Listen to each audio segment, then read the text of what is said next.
Gazette కూడా జారీ చేసింది. కానీ కొన్ని ముస్లిం సంఘాలు, కొన్ని ప్రతిపక్ష పార్టీలు ఇప్పటికీ ఆందోళన వ్యక్తం చేస్తున్నాయి. రీసెంట్గా వెస్ట్ బెంగాల్లో నిరసనలు వ్యక్తమయ్యాయి.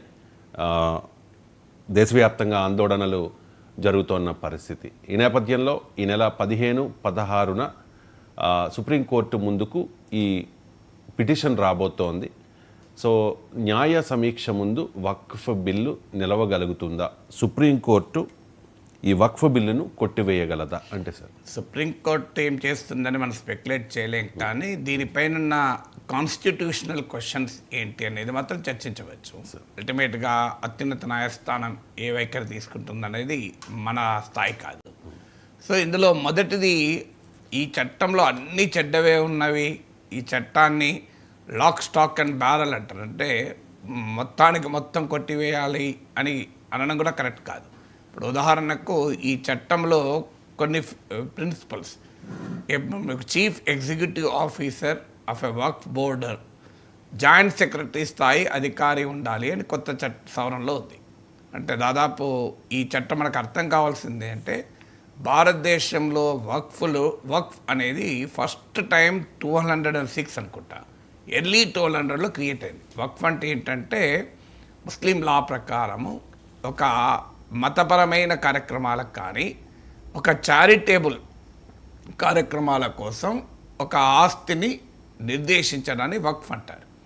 అంటే ఆ ఆస్తి ఒక వ్యక్తి తన సొంత ఆస్తి కావచ్చు, లేదా ప్రభుత్వాలు కావచ్చు, లేదా ప్రభుత్వాలు లేనప్పుడు ఆ కాలంలో జమీందారులు, నవాబులు కావచ్చు, ఒక ప్రాపర్టీని ముస్లిం లా ప్రకారము దేవుని పేరిట దాన్ని అంకితం చేయడం. ఒక్కసారి వక్ఫ్గా క్రియేట్ అయితే దాన్ని అమ్మరాదు, ఇతరులకు బదలాయించరాదు, గిఫ్ట్ ఇవ్వరాదు, ఈవెన్ వెనక్కి కూడా తీసుకురాదు. అందువల్ల చాలామంది వక్ఫ్ ట్రస్ట్ ఒకటే అంటున్నారు. అది నిజం కాదు. వక్ఫ్ ట్రస్ట్కున్న తేడా ఏంటంటే ట్రస్ట్కు కావాలంటే వెనక్కి రావచ్చు, వక్ఫ్లో వెనక్కి కూడా రావడానికి వీలు లేదు. ఒకసారి ప్రాపర్టీని వక్ఫ్కి ఇస్తే దట్ ఈజ్ పర్మనెంట్, ఎందుకంటే దేవుని పేరిట ఇస్తున్నామని. ఎందుకు ఈ వక్ఫ్ క్రియేట్ అయింది అన్నప్పుడు ఇస్లాం ప్రకారం, నేను ఇస్లాం ఖురాన్ ఏం చదవలేదు, కానీ ఖురాన్ చదివిన వారు చెప్పింది చూశాను, చదివాను కనుక. ప్రొఫెసర్ ఫైజన్ ముస్తఫా అని one of the very prominent legal academic, ఇక్కడ మన నల్సార్ విశ్వవిద్యాలయానికి వైస్ ఛాన్సలర్గా ఉండే, ఇప్పుడు పాట్నాలోని చాణక్య నేషనల్ లా యూనివర్సిటీకి వైస్ ఛాన్సలర్గా ఉన్నాడు. ఆయన కోట్ చేసింది ఏంటంటే ఖురాన్లో కనీసం ఒక 28 చోట్ల చారిటీ గురించి చెప్పబడింది అని. ఇప్పుడు ఒక వాదన ఏంటంటే వక్ఫ్ అనేది ఖురాన్లో లేదు కదా, వక్ఫ్ అనే పదం ఖురాన్లో లేనప్పుడు దానికంత ప్రాధాన్యత ఎందుకు అని. కానీ ఖురాన్లో లేదు అన్నది నిజమే కావచ్చు, కానీ వక్ఫ్కు ఉండేటువంటి భావన ఖురాన్లో ఉంది అనేది ఆయన ఈజ్ ఎ కాన్స్టిట్యూషనల్ లాయర్. ఆయన ముల్లా కాదు, ముస్లిం మతనాయకుడు కాదు. సో ఒక కాన్స్టిట్యూషనల్ లాయర్ అయినటువంటి ప్రొఫెసర్ ఫైజన్ ముస్తఫా ఖురాన్లో చెప్పింది ఏంటంటే నీ ఆస్తిలో బిచ్చగాడికి, దిక్కులేని వాడికి వాటా ఉంటుంది. In your property A beggar and deprived as a share అని నాకు గుర్తున్నంత వరకు చాప్టర్ 26 వర్స్ 19 అనుకుంటాను, సబ్జెక్టు కరెక్షన్, ఖురాన్లో ఉన్నదాన్ని ప్రొఫెసర్ ఫైజన్ ముస్తఫా కోట్ చేశాడు. సో అందువల్ల ఖురాన్ కాన్సెప్ట్ ఏంటి అంటే, ఇప్పుడు జకాత్ అని ఉంటుంది. సో ఈద్కు రోజు ప్రేయర్కి వెళ్ళే ముందు తన వార్షిక ఆదాయంలో 2.5% చారిటీకి ఇచ్చిపోవాలి అని. సో అందువల్ల చారిటీ అనేది ఖురాన్ అనే కాదు, వాస్తవంగా ఏ మతంలోనైనా మనకు చారిటీ ఉంటుంది. దాన ధర్మాలు అనేది హిందూ ధర్మంలో ఉంటుంది, చారిటబుల్ ఇన్స్టిట్యూషన్స్ క్రిస్టియానిటీలో ఉంటుంది. సో ప్రతి మతంలో ఉంటుంది, ఖురాన్లో కూడా ఈ డైమెన్షన్ ఉంది. అందుకే వక్ఫ్ అనేది ఇవాళ కొత్తగా వచ్చింది ఏం కాదు. 1206లో ముల్తాన్లో ఒక మసీదును నిర్వహించడానికి ఫస్ట్ టైం వక్ఫ్ క్రియేట్ అయింది. అప్పటి నుంచి చట్టం కూడా చాలామందికి ప్రభుత్వము హిందూ మతానికి సంబంధించింది రెగ్యులేట్ చేస్తుంది, ముస్లిం మతానికి సంబంధించింది రెగ్యులేట్ చేయదు అన్న భావన కూడా ఉంది. అది కూడా నిజం కాదు. వాస్తవానికి Hindu religious endowments and properties మెయింటెనెన్స్కు సెంట్రల్ చట్టం లేదు. ఇప్పుడు ఈ మతపరమైన అంశాలు కాంకరెంట్ లిస్ట్లో వస్తుంది. అంటే కేంద్రము చట్టం చేయొచ్చు, రాష్ట్రము చట్టం చేయొచ్చు. ఇప్పుడు హిందూ మత సంబంధిత ఆస్తుల నిర్వహణ, కార్యక్రమాల నిర్వహణకు రాష్ట్ర స్థాయి చట్టాలు ఉన్నాయి. ఇప్పుడు ఆంధ్రప్రదేశ్లో ఎండోమెంట్ యాక్ట్ ఉంది, తెలంగాణలో ఉంది, కర్ణాటక ఉంది, బీహార్ ఉంది, కేరళ ఉంది, మీకు తమిళనాడు ఉంది. వివిధ రాష్ట్రాల్లో చట్టాలు ఉన్నాయి. ఈవెన్ సెంట్రల్ యాక్ట్ లేదు. కానీ ముస్లిం ప్రాపర్టీస్కు, ముస్లిం రిలీజియస్ ఇన్స్టిట్యూషన్స్ను గవర్న్ చేసే చట్టం 1954లోనే వచ్చింది. సో 1954 నుంచి మొదలుకొని 1995లో మళ్ళీ కొత్త చట్టం, దాదాపు చాలా సవరణలతో న్యూ యాక్ట్ వచ్చింది. 2013లో మళ్ళీ సిగ్నిఫికెంట్ అమెండ్మెంట్ చేస్తూ వచ్చింది. ఇప్పుడు 2024 చట్టం 2025లో ఆమోదం పొందింది. దీన్ని మరోసారి సవరణ, అంటే వక్ఫ్ ప్రాపర్టీసు, ముస్లిం రిలీజియస్ ఇన్స్టిట్యూషన్స్ను, ప్రాపర్టీస్ను రెగ్యులేట్ చేసే చట్టాలు 70 ఏళ్ళుగా భారతదేశంలో అమల్లో ఉన్నాయి. అందువల్ల ఇది కొత్త ఏమి కాదు. సో అందువల్ల ఈ వక్ఫ్ చట్టంలో ఇప్పటి లేటెస్ట్ చట్టంలో ఉన్న కొన్ని పాజిటివ్ అంశాలు ఉన్నమాట నిజం. ఇప్పుడు ఉదాహరణకు Waqf board chief executive officer will be in the rank of a joint secretary అన్నారు. అంతకుముందు చట్టంలో డిప్యూటీ సెక్రటరీ ఉండే. ఉన్నత స్థాయి అధికారి హెడ్ చేయడం ద్వారా దానికి కాస్త మెరుగైనటువంటి నియంత్రణ, గవర్నెన్స్ రావటానికి స్కోప్ ఉంటుంది. ఇదివరకు వక్ఫ్ ట్రిబ్యునల్కు సివిల్ జడ్జి అది నాయకత్వం ఉండే. ఇప్పుడు దాన్ని డిస్ట్రిక్ట్ జడ్జిగా మార్చారు. సో దానివల్ల కొంత ఉన్నత స్థాయి న్యాయ అధికారి ట్రిబ్యునల్కు నాయకత్వం వేస్తాడు. తర్వాత వక్ఫ్ ట్రిబ్యునల్ ఒక కేసును 6 నెలల్లో దాన్ని పరిష్కరించాలి అని నిర్దేశించారు. దీనివల్ల వక్ఫ్ వాస్తుల పైన ఉండే డిస్ప్యూట్స్ను స్పీడీగా దాన్ని అడ్రస్ చేస్తానికి, రిడ్రెస్ చేస్తానికి అవకాశం ఉంటుంది. అలాగే ఇక్కడ నుంచి వక్ఫ్ ప్రాపర్టీస్ నోటరైజ్ చేయాలి. ఎందుకంటే వక్ఫ్ అనేది ఓరల్గా కూడా ఎలోడ్.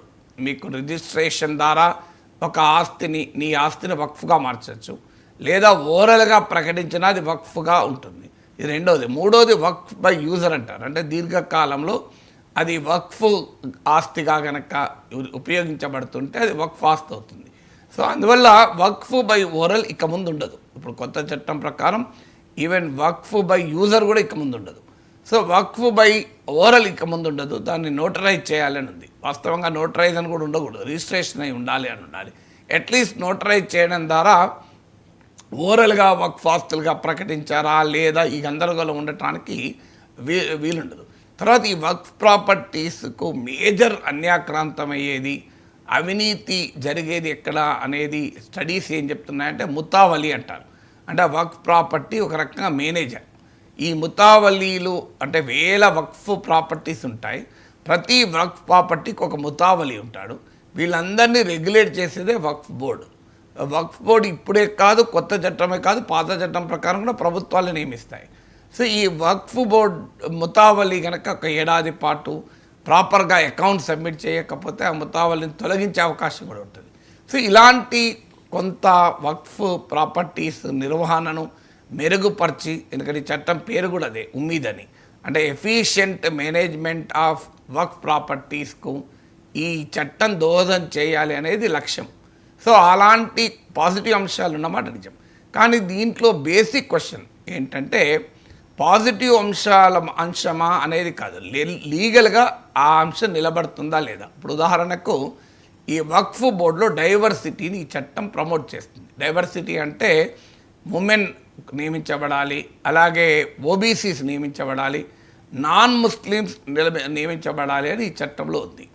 సో ఇది ఒక రకంగా అంటే మన సామాజిక దృక్పథంతో చూస్తే ఒక సెక్యులర్ భావన, అంటే ఒక పార్లమెంట్ చేసే చట్టంలో కేవలం ఒక మతపరమైనటువంటి వ్యవహారాల్లో కూడా ఇతర మతాల వారిని కూడా ఇంక్లూడ్ చేసి ఉమెన్ కూడా ఇంక్లూడ్ చేయడం డైవర్సిటీ మంచిది.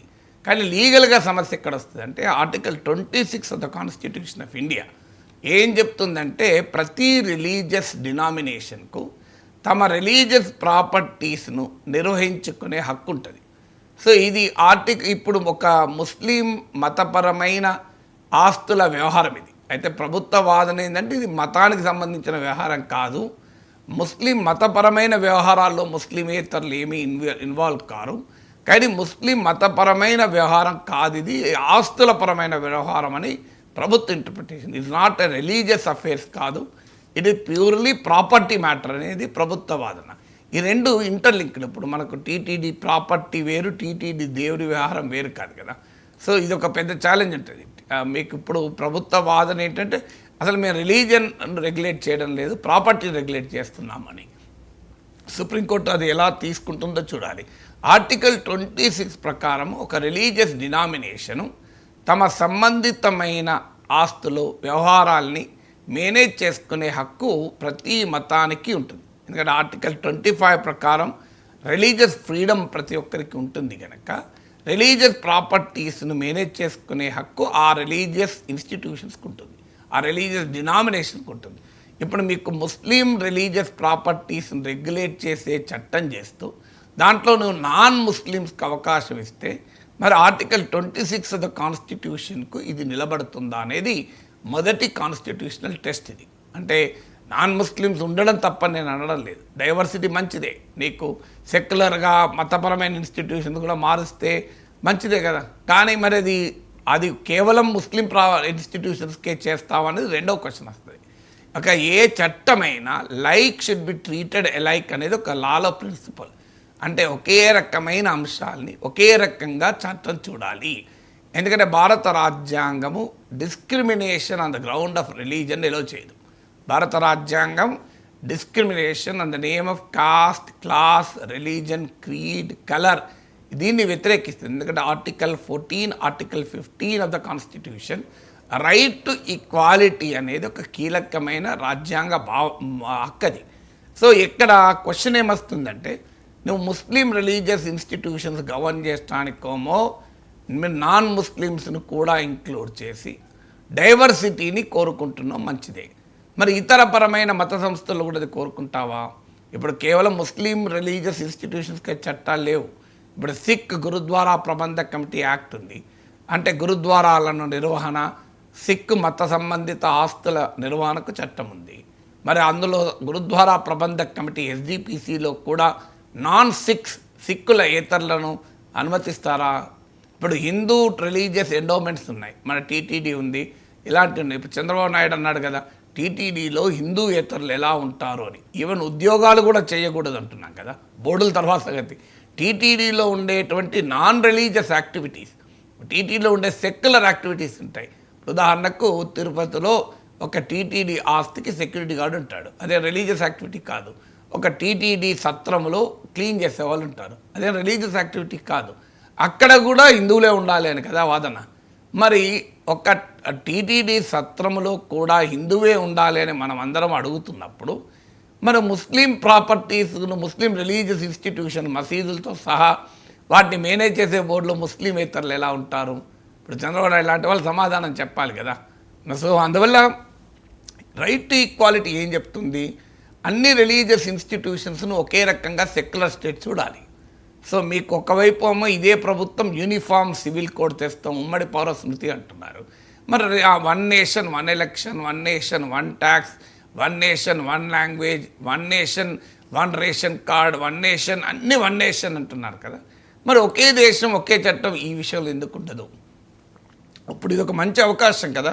ఇప్పుడు మన దేశంలో ముస్లిం ప్రాపర్టీస్ కొరకు ఒక చట్టం, హిందూ ప్రాపర్టీస్కి ఒక చట్టం, సిక్ ప్రాపర్టీస్కి ఒక చట్టం. ఎందుకు ఒకే చట్టం చేయొచ్చు కదా? All religious institutions and religious properties management act అని ఒకటే సెంట్రల్ చట్టం తెచ్చేస్తే పడైపోతుంది కదా. మరి ఎందుకు ఒకవైపు ఉమ్మడి పౌరస్మృతి కావాలి అని చెబుతున్న బీజేపీ, ఉత్తరాఖండ్ లాంటి రాష్ట్రాల్లో ఉమ్మడి పౌరస్మృతి చట్టాలు చేసిన బీజేపీ మతపరమైన ఆస్తుల నిర్వహణలో ముస్లింలకు ప్రత్యేక చట్టం ఎందుకు చేస్తోంది? నా సలహా ఏంటంటే ఉమ్మడి చట్టం చేయండి, అది ఏ మతమైనా కానివ్వండి. మత సంబంధితమైన ఆస్తులకు ఒకే రకమైన నిర్వహణ విధానం ఎందుకు ఉండకూడదు? 1 nation 1 religious properties management act ఎందుకు ఉండకూడదు? ఇది భారత రాజ్యాంగం చెప్పింది కదా యూనిఫామ్ సివిల్ కోడ్ ఉండాలి అని. ఉమ్మడి పౌరస్మృతి వైపుగా ఒక మంచి ముందడుగు కదా, ఎందుకు ఉండకూడదు? దీనికి ఆన్సర్ లేదు. ఇక రైట్ టు ఈక్వాలిటీ ఏం చెప్తుంది అంటే నీవు ప్రతి మతాన్ని ఒకే రకంగా చూడాలి. ఒక మతానికి సంబంధించిన ఆస్తుల నిర్వహణలో మతేతరులని అనుమతించినప్పుడు మిగతా మతాలకు సంబంధించిన ఆస్తుల నిర్వహణలో మతేతరులను ఎందుకు అనుమతించరు అనే క్వశ్చన్ వస్తుంది. అప్పుడు లా ప్రిన్సిపల్ ఏంటంటే like should be treated alike, అంటే ఒకే రకమైన దానిని ఒకే రకంగానే చూడాలి, వివక్ష చూపరాదు మతం పట్ల అనే చట్టం చెప్తుంది. ఇప్పుడు ఉదాహరణకు హిందూ అనే పదంలో చాలామంది ఇంక్లూడింగ్ బీజేపీ నమ్మేది ఏంటంటే హిందూ అన్న పదంలో సిక్కులు వస్తారు, బౌద్ధులు వస్తారు, జైనులు వస్తారు కదా. ఈవెన్ గౌతమ బుద్ధుడిని శ్రీమన్నారాయణ అవతారంలో ఒకటిగా భావిస్తారు కదా చాలామంది. మరి అలాంటప్పుడు ఈవెన్ టీటీడీ బోర్డులో బుద్ధిస్టులను సిక్కులను అపాయింట్ చేయొచ్చా? మీరు చెప్పండి, అడగ ఆ ప్రశ్నకి ఏంటి?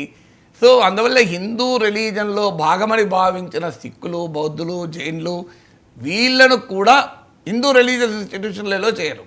అలాంటప్పుడు ముస్లిమేతరులను ఎలా చేస్తారు ముస్లిం బోర్డులో? ఇది రైట్ టు ఈక్వాలిటీకి వ్యతిరేకం కదా, ఇది ఆర్బిటరీనెస్ కదా. Any law which is arbitrary is ultra virus to the constitution అని సుప్రీంకోర్టు చాలా సందర్భాల్లో తీర్పు చెప్పింది. అంటే చట్టానికి ఆర్బిటరీ ఉండొద్దు. అంటే మన్మాని అంటారు చూడు, నా ఇష్టమైనటువంటి చట్టం చేస్తా అంటే అంగీకరించబడదు. సో అందువల్ల రైట్ టు ఈక్వాలిటీ అనేది రెండవ డైమెన్షన్గా మీకు దీంట్లో క్వశ్చన్ వస్తుంది. ఇక మూడవ డైమెన్షన్ ఏంటంటే దీన్ని లెజిస్లేటివ్ కాంపిటెన్స్ ఉందా అనేది కొంతమంది క్వశ్చన్ చేస్తున్నారు. ఐ థింక్ భారతదేశ రాజ్య వ్యవస్థకు సెక్యులర్ రాజ్యంలో మతానికి సంబంధించిన essential elements of the religion కానప్పుడు పార్లమెంట్ చట్టాలు చేయొచ్చు, అసెంబ్లీ చట్టాలు చేయొచ్చు. అలాగే అది పబ్లిక్ ఇంట్రెస్ట్ కొరకు చట్టాలు చేయొచ్చు. అందువల్ల లెజిస్లేటివ్ కాంపిటెన్స్ను కొంతమంది క్వశ్చన్ చేస్తున్నారు. ముస్లిం మత ఛాందసవాదులు, కొంతమంది ప్రతిపక్ష నాయకులు కూడా పార్లమెంట్ ఎలా చట్టం చేస్తుంది అని క్వశ్చన్ చేస్తున్నారు. పార్లమెంట్ ఎలా చట్టం చేస్తుంది అని క్వశ్చన్ చేయడం న్యాయం కాదు. లెజిస్లేటివ్ కాంపిటెన్స్ ఉండదు అనేది కరెక్ట్ కాదు. అలాంటప్పుడు ముస్లిం లెజిస్లేటివ్ కాంపిటెన్స్ లేకుంటేనే మీకు హిందూ ఎండోమెంట్ యాక్ట్లు వచ్చాయా? మత సంబంధితమైన కార్యక్రమాల్ని నియంత్రించే విషయంలో ఎస్టాబ్లిష్డ్ ఎక్లియాస్టిక్ జ్యూరిస్ప్రుడెన్స్ అంటారు. ఎక్లియాస్టిక్ జ్యూరిస్ప్రుడెన్స్ అంటే మత సంబంధితమైన కేసులా ఏం చెప్తుంది అంటే ఎసెన్షియల్ ఎలిమెంట్స్ ఆఫ్ రిలీజన్ అయితే తప్ప చట్టాలు చేయొచ్చు. ఇప్పుడు వక్ఫ్ ప్రాపర్టీ అనేది ఎసెన్షియల్ ఎలిమెంట్ ఆఫ్ రిలీజన్ ఏం కాదు కదా. సో అందువల్ల ఒక మత సంబంధిత ఆస్తుల నిర్వహణ అది ఎసెన్షియల్ ఎలిమెంట్ ఆఫ్ రిలీజన్ కిందికి వస్తుందా రాదా అనేది రేపు సుప్రీంకోర్టు చెప్పాలి. Essential element of the religion అయితే మాత్రం చట్టాలు చేయరాదు. నాకు తెలిసినంతవరకు అది ఎసెన్షియల్ ఎలిమెంట్ ఆఫ్ రిలీజన్గా రాదు. వచ్చుంటే హిందూ ఎండోమెంట్ యాక్ట్లు కూడా ఉండవు కదా. అందువల్ల మత సంబంధిత ఆస్తుల నిర్వహణ విషయంలో చట్టాలు హిందూ మతానికి సంబంధించిన వాటిలో చట్టాలు వచ్చినప్పుడు, సిక్కు గురుద్వారా ప్రబంధ కమిటీ చట్టాలు వచ్చినప్పుడు, 1954 నుంచి వక్ఫ్ చట్టాలు వచ్చినప్పుడు, కొత్తగా ఇప్పుడు చట్టం చేయడానికి పార్లమెంట్కి హక్కు లేదు అని క్వశ్చన్ చేస్తున్నారు. అది నిలబడుతుంది అని అనుకోవడం లేదు. But that is one question. Legislative competence of the parliament to enact such law, ఇది మూడవది. నాలుగవది ముస్లిం పర్సనల్ లా ఉన్నప్పుడు, ఉమ్మడి పౌరస్మృతి లేనప్పుడు ముస్లిం ప్రాపర్టీస్ను రెగ్యులేట్ చేసేటువంటి ఇంటర్వెన్షన్ అంగీకరించబడుతుందా అని. కానీ వాస్తవంగా మన దేశంలో ముస్లిం పర్సనల్ లా ఉన్నప్పటికీ, యూనిఫామ్ సివిల్ కోడ్ లేనప్పటికీ ముస్లిం పర్సనల్ లాకు సంబంధించిన అనేక అంశాలని ఇప్పటికీ రెగ్యులేట్ చేస్తూనే ఉన్నారు. ఉదాహరణకు మీకు ట్రిపుల్ తలాక్ చట్టం యొక్క ఎగ్జాంపుల్ కదా. అంటే ముస్లిం మ్యారేజ్ డిజల్యూషన్ గురించి చట్టాలు చేశారు కదా. సో అందువల్ల ముస్లిం వక్ఫ్ బోర్డు విషయంలో కూడా 1954లోనే చట్టం వచ్చింది కదా. అందువల్ల అది ముస్లిం పర్సనల్ లా పైన చట్టం చేయకూడదు అనే వాదన నిలబడుతుంది అనుకోను. ఎందుకంటే ట్రిపుల్ తలాక్ను సుప్రీంకోర్టే కొట్టేసింది కదా. అందువల్ల ఆ రెండు అంశాలు అంటే రైట్ టు ఈక్వాలిటీ విషయంలో సుప్రీంకోర్టు ఎలాలో ఛాలెంజ్ చేస్తున్నారు, అది ఒక వ్యాలిడ్ గ్రౌండ్ కావచ్చు. Article 26 of the constitution violate చేస్తుంది అన్నది వ్యాలిడ్ గ్రౌండ్ కావచ్చు క్వశ్చన్ చేయడానికి. ఆ రెండు వ్యాలిడ్ గ్రౌండ్స్ కావచ్చు. మిగతా రెండు లెజిస్లేటివ్ కాంపిటెన్స్ ఆఫ్ ద పార్లమెంట్కి ఇలాంటి చట్టం చేసే హక్కు ఉందా, అలాగే ముస్లిం పర్సనల్ లాలోకి ఇంటర్వెన్షన్ కదా అనే వాదన ఐ డోంట్ థింక్ కోర్టులో నిలుస్తుందా అనేది అనుమానాస్పదం, నా వ్యక్తిగత అభిప్రాయం. అందువల్ల ఈ 4 అంశాలు. 5వ అంశం ఏంటంటే fundamental rights. Article 32 of the constitution ఏం చెప్తుందంటే ప్రతి పౌరునికి ప్రాథమిక హక్కులు ఇస్తుంది. ఉదాహరణకి మతపరమైన హక్కులు కూడా ప్రాథమిక హక్కులు. ఇప్పుడు ఉదాహరణకు ఈ చట్టం ఏం చెప్తుంది అంటే, కొత్త చట్టం, నీవు ఒక వక్ఫ్కు ప్రాపర్టీని డొనేట్ చేయాలి అనుకుంటే ఒకటి నువ్వు ముస్లిం అయి ఉండాలి. విచిత్రం చూడండి, వక్ఫ్ బోర్డు నిర్వహణలోమో ముస్లిమేతరులను పెడుతూ డైవర్సిటీ అంటుంది, కానీ ఒక వక్ఫ్ ప్రాపర్టీ ఇవ్వడానికి మాత్రం ముస్లిమే కావాలంటుంది. అంటే ఈ చట్టంలో ఎంత ఆర్బిట్రరీనెస్ ఉన్నదానికి ఇది ఒక ఉదాహరణ. వక్ఫ్ బోర్డుల్లోమో ముస్లిమేతరులు ఖచ్చితంగా ఉండాలి అని చట్టం చేస్తూ వక్ఫ్ ప్రాపర్టీగా నేను డొనేట్ చేయాలి నా సొంత ఆస్తి అంటే నువ్వు ముస్లిం అయ్యి ఉండాలి అని చెప్తుంది. మరి అది ఎక్కడ లాజిక్ అవుతుంది? అది కూడా నీవు 5 ఏళ్ళుగా ముస్లింగా ప్రాక్టీసింగ్ ముస్లింగా ఉండాలి అని చెప్తోంది. ఒక ప్రాపర్టీ నాది, ఉదాహరణకు నాదో మీదో ఒక ప్రాపర్టీ, ఆ ప్రాపర్టీని మీరు ఏమైనా చేసుకోవచ్చు కదా, నువ్వు ఎవరికైనా ఇచ్చుకోవచ్చు కదా. నాది వక్ఫ్కి ఇస్తా అంటే కాదని అనే అధికారం ప్రభుత్వానికి ఎక్కడ ఉంటుంది? ఇప్పుడు అది ఎంతమంది ముస్లిమేతరులు వక్ఫ్ ప్రాపర్టీస్ ఇస్తున్నారన్న తర్వాత సంగతి. రాచరిక కాలంలో, జమీందారుల కాలంలో హిందూ జమీందారులు, హిందూ రాజులకు కూడా వక్ఫ్కి ఇచ్చారు. ఇప్పుడు ఆధునిక కాలంలో ఎంతమంది ఇస్తారు తర్వాత సంగతి. కానీ ఇవ్వకూడదు అని ఎక్కడైనా చట్టం చేయొచ్చా? ఇప్పుడు ఉదాహరణకు తిరుపతి హుండీలో ఒక హిందూ కాని వ్యక్తి వెళ్ళి నేను ఒక 10 తులాల బంగారం అందులో వేస్తా అంటే, లేదు నువ్వు హిందూ వైత్యం ప్రూవ్ చేసుకుంటేనే వేయాలి అని చట్టం చేస్తుందా? ఎందుకంటే నా ఆస్తి నా ఇష్టం కదా, నా ఆస్తి నీ ఆస్తా కాదా తేల్చాలి తప్ప, నీ ఆస్తి అయినప్పుడు నువ్వు ముస్లింగా 5 ఏళ్ల పాటు, అది కూడా 5 ఏళ్ళు, నాకు అర్థం కాని అంశం ఏంటంటే 5 ఏళ్ళు ముస్లిం అవుతావు, 4 ఏళ్ళకు ముస్లిం కావా, 3 ఏళ్ళకు ముస్లిం కావా? ఇది ఎక్కడ చట్టం? ఈ చట్టంలో ఒక విచిత్రమైన ప్రొవిజన్. నీవు 5 ఏళ్ళుగా ముస్లిం అని నిరూపించుకొని అప్పుడు మాత్రమే నువ్వు వక్ఫ్ ప్రాపర్టీ ఇవ్వాలి. ఇది ఫండమెంటల్ రైట్స్కి వ్యతిరేకం. బహుశా ఆర్టికల్ 32 ఆఫ్ ద కాన్స్టిట్యూషన్ ప్రకారం సుప్రీంకోర్టులో ఇది నిలబడుతుందా అనేది 5th question. So on the ground of fundamental rights ఇది నిలబడుతుందా అని. 6వది ఏంటంటే వక్ఫ్ బై యూజర్. అంటే ఒక వక్ఫ్ ప్రాపర్టీసు 300 ఎప్పటి నుంచి నేను మొదలు ఫస్ట్ వక్ఫ్ ఒక మసీద్ నిర్వహణకు ముల్తాన్లో 1206లో వచ్చింది. అంటే సుమారు 800 ఏళ్ళ క్రితం, 800 ఏళ్ళ క్రితం ఫస్ట్ వక్ఫ్ క్రియేట్ అయింది. అప్పటికి రిజిస్ట్రేషను, సేల్ డీడ్లు ఇలాంటి కాన్సెప్ట్ లేదు. అంటే Waqf properties predate the concept of registration. అంటే వక్ఫ్ అనే కాదు, ఈవెన్ దేవాలయాలకు ఇచ్చే అనేక ఆస్తులు కూడా రిజిస్ట్రేషన్ అనే కాన్సెప్ట్ రాకముందటి నుంచి ఉన్నాయి. అందువల్ల ఇప్పటికీ కూడా వక్ఫ్ ప్రాపర్టీస్లో గణనీయమైన భాగం సేల్ డీడ్ ద్వారా రిజిస్టర్డ్ డాక్యుమెంటేషన్ కాదు. ఇప్పుడు కొత్త చట్టం ఏం చెప్తుందంటే, వాస్తవంగా పాత వక్ఫ్ ఆస్తులు కూడా రిజిస్టర్ కాకపోతే చెల్లవు అని మొదట్లో అన్నారు. కానీ వ్యతిరేకత వచ్చాక జేపీసీ రికమెండేషన్ ప్రకారం రెట్రాస్పెక్టివ్ అమలు కాదు, ప్రాస్పెక్టివ్గా అమలు అవుతుందని చెప్పారు. అంటే భవిష్యత్తులో వక్ఫ్ బై యూజర్ ఎలోడ్ కాదు. అంటే దీర్ఘకాలం ఒక ఆస్తి వక్ఫ్ ఆస్తిగా ఉంటే, ఉదాహరణకు ఒక ముస్లింల శ్మశానం ఉంటుంది, అది లేదో ఒక మసీదు ఉంటుంది, దానికి ఏం డాక్యుమెంట్ ఏమి ఉండదు, కానీ ఒక చాలా కాలంగా అది మసీదుగా లేదా గ్రేవ్ యార్డ్గా ఉంది, అది ఆటోమేటిక్గా వక్ఫ్ ప్రాపర్టీగా గుర్తిస్తారు. దాన్ని వక్ఫ్ బై యూజర్ అంటారు. దీన్ని కొత్త చట్టం తొలగించింది. విచిత్రం ఏంటంటే వక్ఫ్ బై యూజర్ అనే కాన్సెప్ట్ను అనేక సుప్రీంకోర్టు, హైకోర్టు తీర్పులు అంగీకరించాయి. ఉదాహరణకు మద్రాస్ హైకోర్టు తీర్పు, లాహోర్ హైకోర్టు తీర్పు, మీకు నాగ్పూర్ హైకోర్టు తీర్పు ఇప్పుడు కాదు, దశాబ్దాల క్రితమే ఆమోదించింది. అన్నిటికన్నా ముఖ్యం చారిత్రాత్మకమైన రామజన్మభూమి తీర్పులో సుప్రీంకోర్టు కూడా వక్ఫ్ బై యూజర్ అనేది రాజ్యాంగబద్ధము అని తీర్పు చెప్పింది.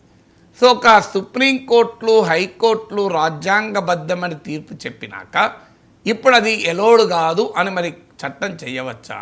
It goes contrary to the judgment of the supreme courts. అంటే న్యాయ వ్యవస్థ ఇచ్చిన తీర్పులకు భిన్నంగా వక్ఫ్ బై యూజర్ అనేది ఎలోడ్ కాదు అని చెప్తున్నారు.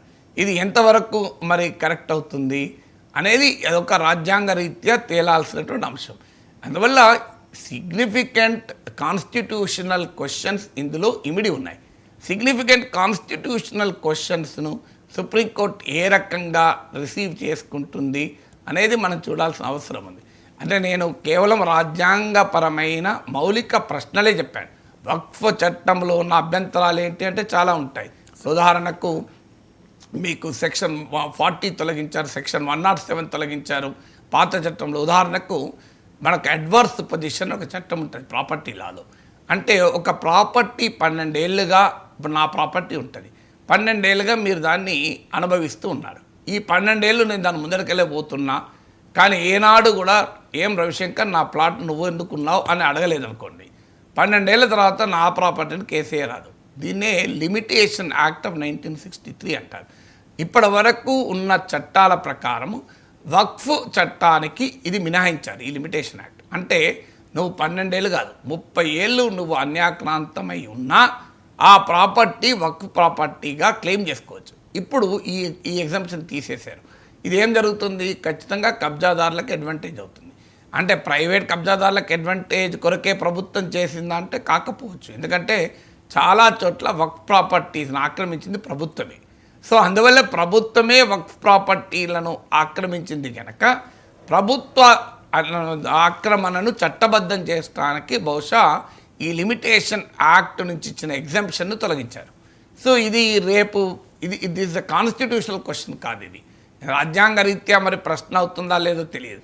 కానీ ఇలాంటి అభ్యంతరాలు కూడా ఉన్నాయి. ఇప్పుడు ఇంకొక డైమెన్షన్ ఉంది. ఉదాహరణకు ఇదివరకున్న చట్టంలో survey commissioner, trained survey commissioner Waqf భూముల డిస్ప్యూట్ వచ్చినప్పుడు సర్వే చేయాలని ఉండే. ఇప్పుడు దాన్ని తొలగించి డిస్ట్రిక్ట్ ఆఫీసర్ అండ్ మొదలు డిస్ట్రిక్ట్ కలెక్టర్ అన్నారు. ఇప్పుడు దాన్ని కూడా మార్చినట్టున్నారు, అంతకన్నా పై అధికారి అన్నట్టున్నారు. సో రెవెన్యూకి ఇచ్చారు. విచిత్రం ఏంటంటే ప్రభుత్వానికి వక్ఫ్ బోర్డుకు మధ్య ఒక డిస్ప్యూట్ వస్తుంది. వక్ఫ్ బోర్డు ఏమో ఇది వక్ఫ్ ప్రాపర్టీ అంటది. వక్ఫ్ బోర్డు కూడా ప్రభుత్వం నియమించిన సంస్థే, కానీ ప్రభుత్వం నియమించిన సంస్థ అయినా బట్ అది చట్టం ప్రకారం స్టాట్యుటరీ బాడీ కనుక వక్ఫ్ బోర్డు ఇది మాట్లాడేటప్పుడు ప్రభుత్వం నియమించిన సంస్థల మధ్య కూడా డిస్ప్యూట్ ఉండొచ్చు. ఇప్పుడు ఉదాహరణకు జిహెచ్ఎంసీకి రెవెన్యూ డిపార్ట్మెంట్ డిస్ప్యూట్ ఉండొచ్చు. చాలా చోట్ల మీకు అటవీ భూముల విషయంలో ఫారెస్ట్ డిపార్ట్మెంట్ మా భూమి అంటది, రెవెన్యూ డిపార్ట్మెంట్ మా భూమి అంటది. చాలా చోట్ల అటవీ శాఖ రెవెన్యూ శాఖల మధ్య భూ డిస్ప్యూట్స్ ఉంటాయి, ల్యాండ్ డిస్ప్యూట్స్ ఉంటాయి. సో ఆ ఉస్మానియా యూనివర్సిటీకి జిహెచ్ఎంసీకి ల్యాండ్ డిస్ప్యూట్ ఉండొచ్చు. అందువల్ల ఒక ప్రభుత్వం నియమించిన స్టాట్యుటరీ బోర్డు అయిన వక్ఫ్ బోర్డుకు ఒక ల్యాండ్ డిస్ప్యూట్ వచ్చింది అనుకుందాం. ఆ ల్యాండ్ డిస్ప్యూట్లు ఇప్పుడు చాలా గవర్నమెంట్తోనే డిస్ప్యూట్లు. ఎవరు నిర్ణయించాలి? ప్రభుత్వము వర్సెస్ వక్ఫ్ బోర్డు. సహజంగా ఎవరు నియమించాలి? ఈ రెండు కాని వారు నిర్ణయించాలి, జ్యుడిషియల్ బాడీ నిర్ణయించాలి. కానీ దానికి ఇప్పుడు ఎవరికి ఇచ్చారు అధికారం అంటే మళ్ళీ ప్రభుత్వ అధికారికి ఇచ్చారు. అంటే ప్రభుత్వమే నిందితుడుగా కేసు ఎదుర్కొంటున్నప్పుడు ప్రభుత్వమే జడ్జి ఎట్లయితుంది? Can accuse be a judge? So ఇదొక ఫండమెంటల్, ఇదొక బేసిక్ క్వశ్చన్ కదా. సో ఇలాంటి కాన్స్టిట్యూషనల్ క్వశ్చన్స్ వక్ఫ్ యాక్ట్ పైన ఉన్నాయి. సో దీంట్లో మంచి చెడులు ఒక వేరే డిబేట్. మంచా చెడా అనేది కాదు. ఇప్పుడు ఇంతకుముందు చెప్పాను, నాన్ ముస్లిమ్స్ పెట్టడం, ఫైజన్ ముస్తఫా లాంటి వాళ్ళు కూడా మంచి ఆహ్వానించారు. మంచిదే డైవర్సిటీ, కానీ ఈ డైవర్సిటీ అన్ని మతాలకు ఎందుకు ఉండదు అనేది ఆర్టికల్ 26 క్వశ్చన్ చేస్తుంది, article right to equality question చేస్తుంది. అందువల్ల మంచి చెడులు ఒక డైమెన్షన్ అయితే వక్ఫ్ చట్టాల్లో ఉన్న మంచి చెడులు ఫండమెంటల్గా కాన్స్టిట్యూషనల్ క్వశ్చన్స్, రైట్ టు 26ను, అలాగే right to 14, article 26 of the constitution, ఒక మతపరమైన ఆస్తుల నిర్వహణకు ఉండే అధికారము, రైట్ టు ఈక్వాలిటీ సమానత్వ అధికారము, టెస్ట్ ఆఫ్ ఆర్బిటరీనెస్, ఇలాంటి అనేక కాన్స్టిట్యూషనల్ టెస్ట్లను ఈ చట్టం నిలబడాల్సిన అవసరమైతే ఉంటుంది. ఇక చట్టసభల్లో ఆమోదించిన బిల్లుల